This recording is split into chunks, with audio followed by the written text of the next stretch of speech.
James' wisdom, controlling the tongue, the flesh, and the battle within, from the very beginning of the human story.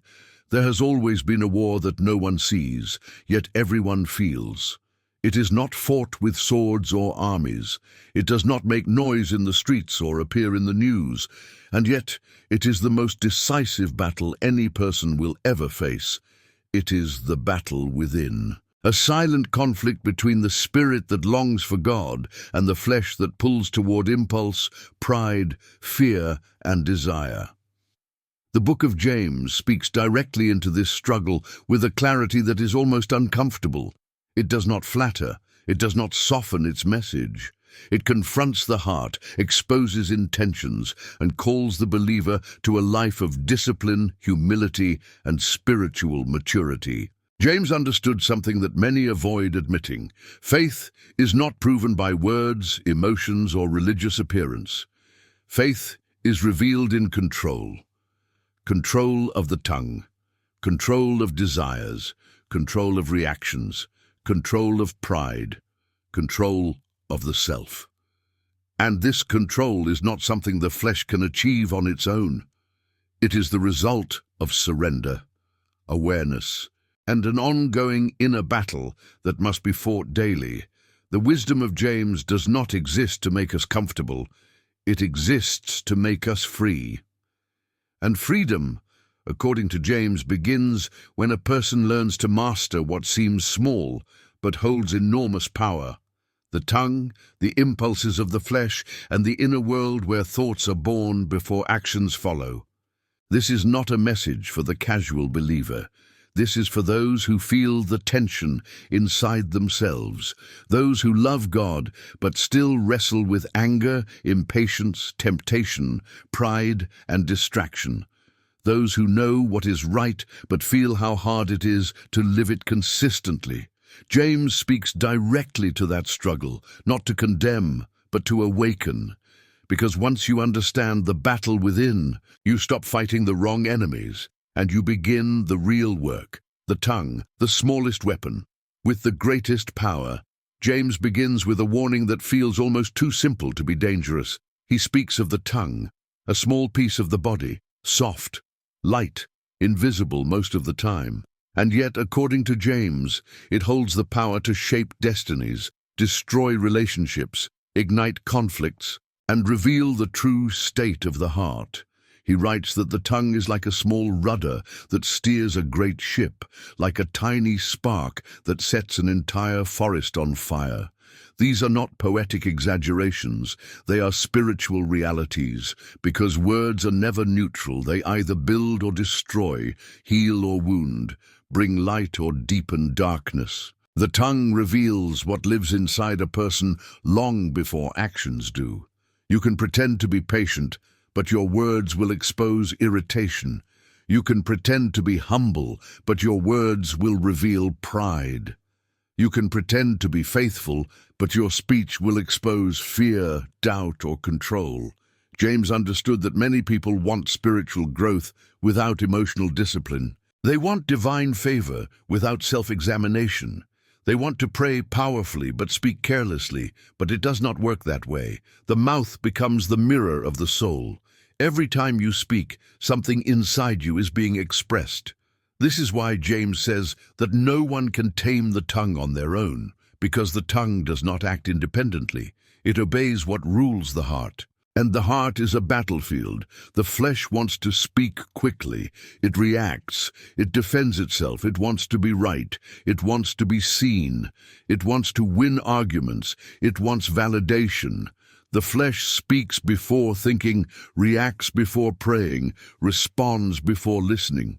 The Spirit, however, is slow. The Spirit listens. The Spirit weighs words. The Spirit understands that silence can be more powerful than speech. The Spirit knows that not every truth must be spoken, and not every emotion deserves a voice. This is why James says, "Be quick to listen, slow to speak, and slow to become angry." That sentence alone contains a lifetime of wisdom. Anger, according to James, is often born not from injustice, but from impatience, from wounded pride, from unmet expectations, from the flesh demanding control, and when anger takes control of the tongue, damage follows almost immediately. Words spoken in anger cannot be retrieved. They remain in memory. They reshape relationships. They create wounds that apologies cannot always heal. And this is why James connects the tongue to spiritual maturity. He says that if someone can control their tongue, they are mature in every other area. Not because speech is the hardest discipline, but because it reflects all the others. If you can control your words, you have learned to control your reactions. If you can control your speech, you have learned to pause. If you can pause, you have begun to master your flesh. If you have mastered your flesh, you are walking in spiritual strength. The battle of the tongue is not about silence. It is about awareness. It is about recognizing when your flesh wants to speak and choosing to let your spirit respond instead. This is why prayer changes speech. Not because it magically alters vocabulary, but because it reshapes the inner world from which words flow. A heart filled with resentment cannot produce gentle words. A heart full of fear cannot speak peace. A heart ruled by pride cannot speak humility. James exposes a hard truth. Many people think they are spiritual because they pray, attend religious spaces, or speak about God. But the true test is how they speak when they are tired, offended, misunderstood, or challenged. That is where the real self appears. And this is also where the battle is won or lost. The flesh wants immediate release. The spirit seeks long-term transformation. The flesh says, "Say it now." The spirit says, "Wait." The flesh says, "Defend yourself." The spirit says, "Trust God." The flesh says, "You deserve to respond." The spirit says, "Let peace speak for you." James does not say this battle will be easy. He says it is necessary, because a person who cannot control their tongue will never fully control their life, and a person who learns to govern their speech begins to govern their destiny. This is why silence is often the first sign of spiritual maturity. Not the silence of fear, not the silence of weakness, but the silence of strength. The silence of someone who knows that not every thought deserves expression. The silence of someone who understands that God fights battles we choose not to engage in. The tongue reveals who is winning the war inside you. And every day, every conversation, every reaction, you are choosing which side has authority. This is only the beginning of James's message. Because once the tongue is confronted, something deeper must be faced next, the flesh itself, and the war it wages against the spirit. The flesh, the invisible enemy, living within you. When James speaks about the inner battle, he does not point outward. He does not blame society, circumstances, or other people. He goes straight to the place most people avoid looking at, the human heart. The real battlefield is not outside of you. It is within you. And the enemy is not always obvious, loud, or dramatic. Often the greatest enemy is subtle, familiar, and disguised as your own voice. The flesh is not simply the body. It is the inner inclination that seeks comfort over growth, pleasure over purpose, control over surrender. It is the part of us that wants immediate relief instead of long-term transformation. And because it feels natural, it is often mistaken for instinct, logic, or even self-care. James makes something very clear. Temptation does not come from God. It comes from desire. And desire, when it is not disciplined, slowly drags the soul away from truth. This is not a sudden fall. It is a quiet drift. The flesh does not rush. It waits. It starts with a thought that seems harmless. A feeling that seems justified, a reaction that feels understandable, a choice that seems small, and before a person realizes it, that small choice has formed a habit, and that habit has shaped a direction. This is how spiritual distance begins. The flesh always promises relief, but never delivers peace. It promises satisfaction, but leaves emptiness. It promises control, but produces anxiety. It promises freedom, but leads to bondage, and yet it speaks so convincingly. James reveals something uncomfortable but necessary. Many of the struggles people blame on the world are actually born inside them. Envy, anger, conflict, restlessness, impatience, pride. These are not accidents. They are symptoms of an inner war that has not been confronted.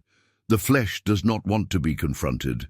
It wants to be fed. It feeds on comparison. It feeds on resentment. It feeds on attention. It feeds on validation. It feeds on comfort. It feeds on escape.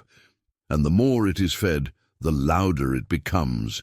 That is why James connects spiritual maturity to self-control. Not because discipline saves a person, but because discipline reveals who is in control. When the flesh is in control, life becomes reactive. Emotions dictate decisions. Circumstances dictate peace. Other people's opinions dictate self-worth. But when the Spirit begins to lead, something changes. The person becomes slower to react, quieter in conflict, more reflective, less impulsive, more grounded. Not because they are suppressing themselves, but because they have learned to pause. And that pause is sacred. It is in the pause that the Spirit speaks. It is in the pause that wisdom emerges. It is in the pause that temptation loses its power. The flesh hates silence. It hates waiting. It hates reflection, because in silence, its voice weakens. James teaches that humility is the doorway to victory, and humility is not thinking less of yourself, but thinking less about yourself. It is releasing the need to always be right, always be seen, always be satisfied immediately. Humility allows God to work where pride blocks him. That is why James says that God gives grace to the humble, but resists the proud. Pride does not mean arrogance alone. It also appears as self-reliance, stubbornness, and the refusal to change. A proud heart says, "I know." A humble heart says, "Teach me." A proud heart says, "I can handle this." A humble heart says, "I need guidance." A proud heart reacts. A humble heart reflects. The flesh wants control. The Spirit seeks alignment. And this is where the battle becomes very real, very personal, and very daily. Because the flesh does not disappear when someone becomes spiritual. In fact, sometimes it becomes more aggressive. When a person starts to grow, the flesh feels threatened. It pushes harder. It brings stronger urges, stronger doubts, stronger emotions. This is why many people feel more tension when they try to live rightly. They assume something is wrong. But often, it is a sign that something is finally being confronted. Growth feels like resistance. Transformation feels uncomfortable. Maturity feels lonely at times. James does not sugarcoat this. He acknowledges the struggle, but he also offers a path forward: submission to God. Submission is not weakness. It is alignment. When a person submits their thoughts, desires, and impulses to God, something powerful happens. The inner noise begins to quiet. The constant battle for control begins to ease. And slowly, clarity replaces confusion. Not because life becomes easy, but because the heart becomes anchored. The flesh loses power when it is no longer obeyed. The Spirit gains strength when it is consistently chosen. And this choice is not dramatic. It is daily. It happens when you choose silence instead of argument, when you choose patience instead of reaction, when you choose integrity instead of convenience, when you choose obedience instead of comfort. These moments seem small, but they shape everything. James wants the reader to understand this. Spiritual maturity is not about perfection. It is about direction. It is about choosing again and again to let the Spirit lead, even when the flesh resists. Because in the end, the battle within determines the life without, and the one who learns to master the inner war begins to walk in a peace that circumstances cannot steal. The divided mind. Biblical examples of the inner battle and the cost of instability. James speaks with unusual clarity when he warns about the danger of a divided mind. He says that a person who doubts is like a wave of the sea, driven and tossed by the wind. This image is powerful because it reveals something deeply human. A divided mind is not an evil mind. It is a confused one, a heart pulled in two directions, a soul that wants God but still clings to control, comfort, or fear. This inner division is one of the greatest causes of spiritual stagnation. Throughout the Bible, we see example after example of people who struggled not because they lacked faith, but because their faith was divided. They believed, but not fully. They trusted, but not completely. They obeyed, but only halfway. And that hesitation always produced instability. One of the clearest examples is King Saul.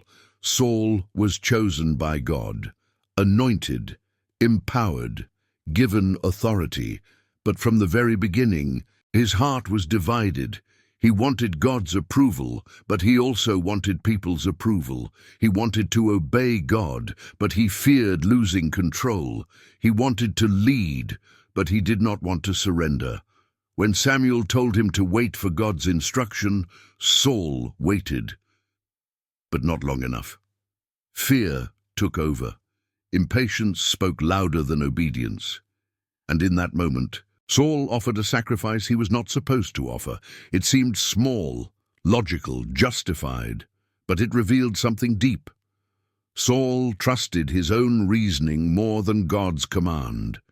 This is what a divided mind looks like: outwardly faithful, inwardly restless, spiritually active, internally insecure. And the result was tragic. Saul slowly lost clarity, peace, and eventually his sense of identity. The more he tried to control his circumstances, the more unstable he became. Jealousy consumed him, fear ruled him, and the presence of God, once so near, began to feel distant. James warns about this exact pattern. He says that a double-minded person is unstable in all their ways, not some ways, always, because when the heart is divided, every decision becomes unstable. Another powerful example is Peter. Peter loved Jesus deeply. He was passionate, loyal, and sincere. He declared with confidence that he would never deny Christ. Yet, only hours later, he denied him 3 times. Why? Because Peter had not yet learned the difference between emotional confidence and spiritual stability. He believed in Jesus, but he also trusted his own strength too much. He thought his devotion would be enough. But when pressure came, fear took over. The flesh spoke louder than faith. And yet, Peter's story does not end in failure. Because after his fall, something changed. He became aware of his weakness. And that awareness became the doorway to true strength. When Jesus later restored Peter, he did not give him confidence in himself. He gave him responsibility rooted in humility. That is what James is pointing toward. A divided mind produces instability. A surrendered heart produces endurance.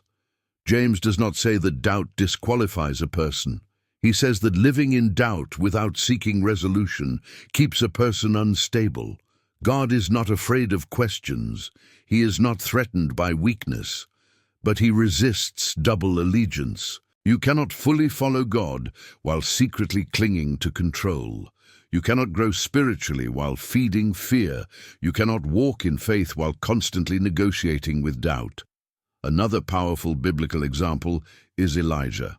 After one of the greatest spiritual victories in history, calling fire down from heaven, Elijah fell into deep fear and despair. He ran, he hid, he asked God to take his life. Why?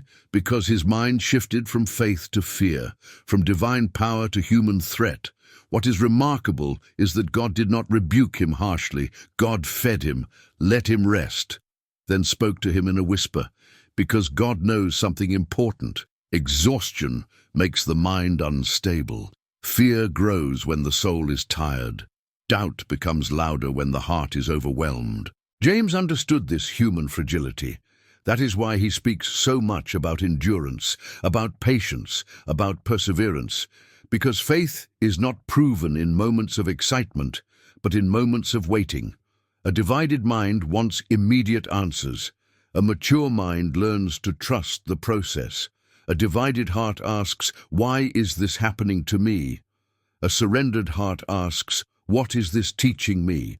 This is where many believers struggle. They want faith to remove discomfort, but God often uses discomfort to refine faith. They want clarity before obedience, but God often gives clarity after obedience. James reminds us that faith is not passive belief. It is active trust. It is choosing to stand firm even when emotions fluctuate, even when circumstances confuse, even when prayers seem unanswered. The Bible is full of people who had to walk before they understood. Abraham left his land without knowing where he was going. Joseph endured betrayal before purpose. Moses wandered before leading. David waited years after being anointed. Jesus himself submitted before being glorified. None of them had perfect clarity at every step. What they had was surrender. And this is what James is calling the reader toward. Not perfection, not emotional certainty, but spiritual stability. A heart that says, "Even if I don't understand, I will trust." A mind that says, "Even if I feel weak, I will remain faithful." A soul that says, "Even if the path is unclear, I will not turn back." This is the kind of faith that silences the flesh. This is the kind of faith that steadies the mind. This is the kind of faith that transforms a person from within. And when a person reaches this place, something powerful happens. They stop being driven by emotion. They stop being shaken by opinion. They stop being controlled by fear. They become anchored. And that is when the battle within begins to turn in their favor. When this story becomes your story. At some point, this message stops being about biblical characters and starts being about you. Because if you are listening to this, there is a strong chance that you recognize yourself somewhere in this struggle. Maybe not in dramatic ways, maybe not in obvious sins, but in the quiet battles that no one else sees, the inner tension, the tiredness of trying to do what is right while feeling pulled in another direction, the feeling of wanting peace but constantly fighting thoughts, emotions, and impulses that refuse to stay silent. This is where the message of James becomes deeply personal. You may not be King Saul, standing before an army. You may not be Peter, standing before a crowd. You may not be Elijah, running into the wilderness. But you know what it feels like to be torn inside. You know what it feels like to want to change but fall back into the same patterns. You know what it feels like to promise yourself you'll do better, only to repeat the same behavior. You know what it feels like to believe in God, yet still struggle with fear, impatience, anger, or doubt. And sometimes, that inner conflict makes you wonder if something is wrong with you. James speaks directly to that feeling, because the struggle itself is not a sign of failure. It is a sign that something inside you is alive. The dead do not struggle. The disconnected do not wrestle. The indifferent do not question themselves. The battle you feel is evidence that your spirit is awake. The problem is not that you struggle.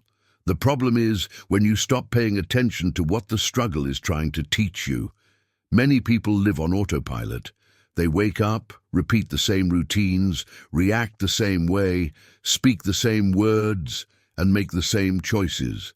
Days turn into years, and one day they wake up feeling empty, disconnected, or spiritually numb, without knowing when it started. But the truth is, it started with small compromises, moments when you ignored your conscience, moments when you chose comfort over growth, moments when you stayed silent instead of being honest, moments when you reacted instead of reflecting, moments when you fed the flesh instead of listening to the Spirit, and none of those moments seemed important at the time. That is exactly how the inner battle works. James is not talking to perfect people. He is talking to people who are tired of living divided, people who feel the tension between who they are and who they know they should become, people who sense that there is more to life than surviving, but do not know how to step into that more.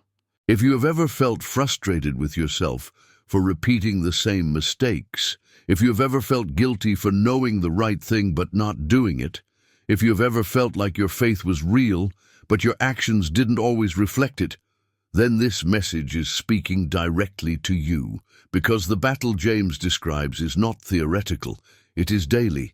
It shows up in your relationships, in your decisions, in your reactions, in your thoughts, when no one else is watching.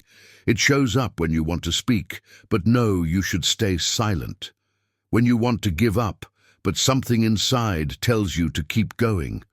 When you want to choose comfort, but you feel called to choose growth. When you want to react emotionally, but a quiet voice tells you to pause. That quiet voice is not weakness. That is the Spirit calling you to maturity. And maturity does not mean perfection. It means awareness. It means you begin to notice yourself. You catch your thoughts before they become actions. You recognize patterns before they become habits. You feel conviction before destruction. This is what James means when he talks about being a doer of the word, not just a hearer. A hearer listens and moves on. A doer listens and allows the truth to confront them. A hearer feels inspired. A doer feels challenged. And that challenge is uncomfortable, because growth always requires letting go of something familiar.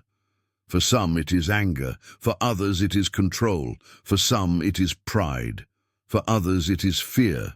For many it is the need to be understood, validated or praised. James is asking a very honest question. Who is really in charge of your life? Is it your emotions, your past, your wounds, your habits, your desires, or is it the Spirit within you that longs for something higher? The reason this message hits so deeply is because most people are tired of pretending, tired of appearances, tired of wearing masks, tired of feeling like they're constantly failing some invisible standard. What James offers is not condemnation, but clarity. He reminds us that transformation does not happen through guilt. It happens through awareness and obedience, through small, consistent decisions, through choosing alignment over impulse, through choosing patience over reaction, through choosing humility over ego. And the beautiful part is this: you do not have to fix everything at once. You only have to be honest with where you are.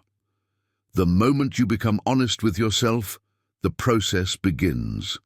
The moment you stop pretending, growth starts. The moment you admit your weakness, strength begins to form. Because God does not work through perfection, He works through surrender. And surrender does not mean giving up. It means trusting that something greater is shaping you, even in the struggle. If you are listening to this and feeling seen, that is not an accident. If something inside you feels stirred, that is not coincidence. If you feel both uncomfortable and understood, that is usually a sign of truth. This story is not about ancient people. It is about you, right now, in this moment, in this battle.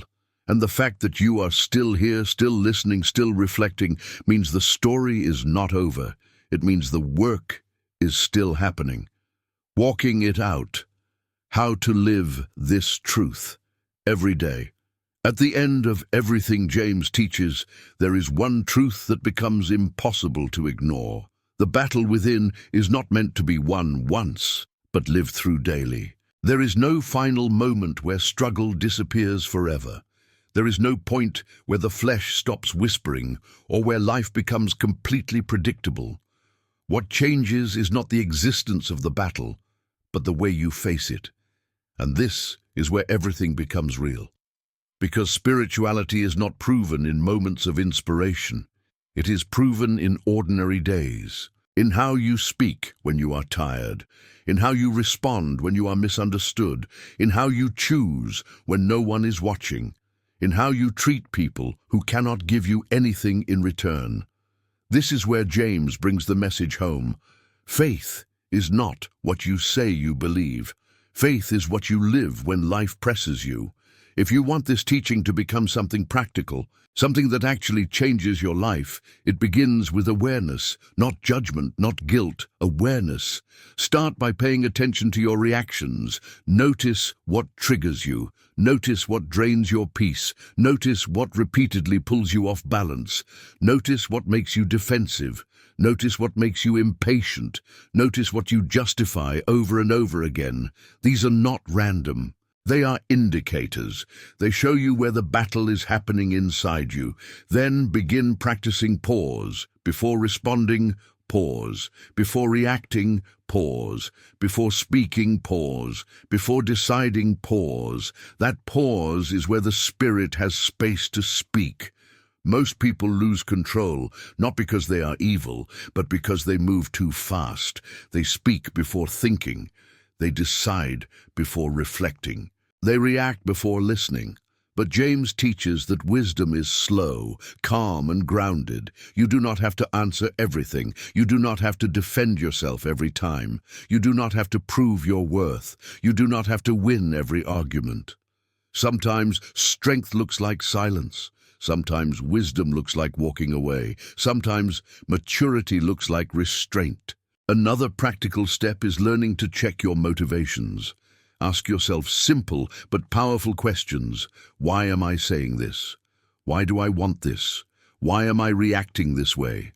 What am I really feeling underneath this emotion? Often, what we call anger is actually fear. What we call frustration is often disappointment. What we call control is often insecurity. When you become honest with yourself, the battle loses much of its power. The flesh thrives in confusion. The spirit thrives in clarity. Another essential practice is consistency, not intensity. Consistency. You do not need dramatic spiritual moments every day. You need small, steady habits that align your heart. A few minutes of silence, a moment of reflection, a sincere prayer, a decision to respond differently than you used to. These small choices reshape the inner world, and over time, something remarkable happens. You begin to feel more grounded, more stable, less reactive, less anxious, more aware, more at peace. Not because life becomes easier, but because you become stronger on the inside. James teaches that endurance produces maturity, and maturity produces stability, and stability produces peace. This is the path. Not perfection, not performance, not religious appearance, but inner alignment. And maybe the most important thing to remember is this: you are not alone in this process. The struggle you feel does not mean you are failing. It means you are growing. The resistance you feel does not mean something is wrong. It means something is being reshaped. The discomfort you feel does not mean you are lost. It means you are being refined. Growth often feels like tension before it feels like peace. So if you are listening to this and thinking, this sounds like me, know this: you are exactly where you need to be to begin changing. You do not need to fix everything today. You only need to take one honest step, one pause, one conscious choice, one moment of awareness, one decision to respond differently. And tomorrow, you do it again. That is how the battle within is won. Not with force, not with fear, but with faith, consistency, and humility. James was right. The tongue can be controlled. The flesh can be disciplined. The mind can be stabilized. The heart can be transformed. And when that happens, life begins to change from the inside out. Not loudly, not suddenly, but deeply, permanently, and powerfully. If you carry this with you, not just as words, but as a way of living, you will begin to notice something beautiful. The war inside you will slowly turn into wisdom. The chaos will turn into clarity. And the struggle will become strength. And that is the true victory.